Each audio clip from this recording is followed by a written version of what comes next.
সরকারি হাসপাতাল থেকে সংকটাপন্ন রোগীদের যেন দ্রুত উন্নত চিকিৎসার জন্য অন্যত্র পৌঁছানো যায়, তার জন্য হাসপাতালগুলিতে প্রদান করা হয়েছে অ্যাম্বুলেন্স। নিয়োগ করা হয়েছে অ্যাম্বুলেন্স চালক। কিন্তু একাংশ অ্যাম্বুলেন্স চালকের কারণে পরিষেবা থেকে বঞ্চিত হচ্ছে সাধারণ মানুষ।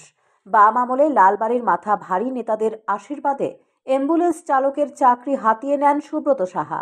বর্তমানে তিনি বিলোনিয়া মহকুমা চোত্তাখোলা প্রাথমিক স্বাস্থ্য কেন্দ্রের অ্যাম্বুলেন্স চালক হিসেবে নিযুক্ত রয়েছেন। অভিযোগ, প্রায় সময় তিনি ব্যক্তিগত কাজে অ্যাম্বুলেন্স নিয়ে বাড়িতে চলে আসেন।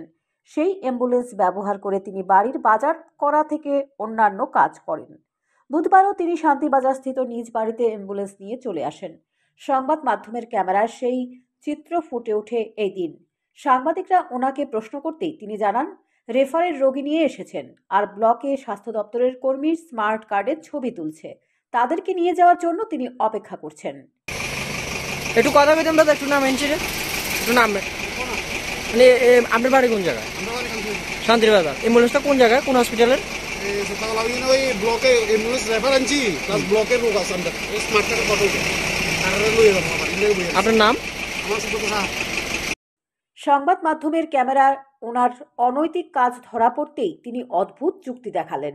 প্রশ্ন হলো, ব্লক থেকে লোক নিয়ে যাওয়ার জন্য অপেক্ষা করার হলে তিনি বাড়িতে কেন অ্যাম্বুলেন্স নিয়ে এসেছেন? বাস্তবে সুব্রত সাহা অ্যাম্বুলেন্স নিয়ে বাড়িতেই এসেছিলেন। সংবাদ মাধ্যমের ক্যামেরায় সেই চিত্র ধরা পড়ে যাওয়ার কারণে তিনি একটি অদ্ভুত যুক্তি দেখিয়ে দিয়েছেন। এখন দেখার দপ্তর অ্যাম্বুলেন্স চালক সুব্রত সাহার বিরুদ্ধে কী পদক্ষেপ গ্রহণ করে। সান্দন টিভি।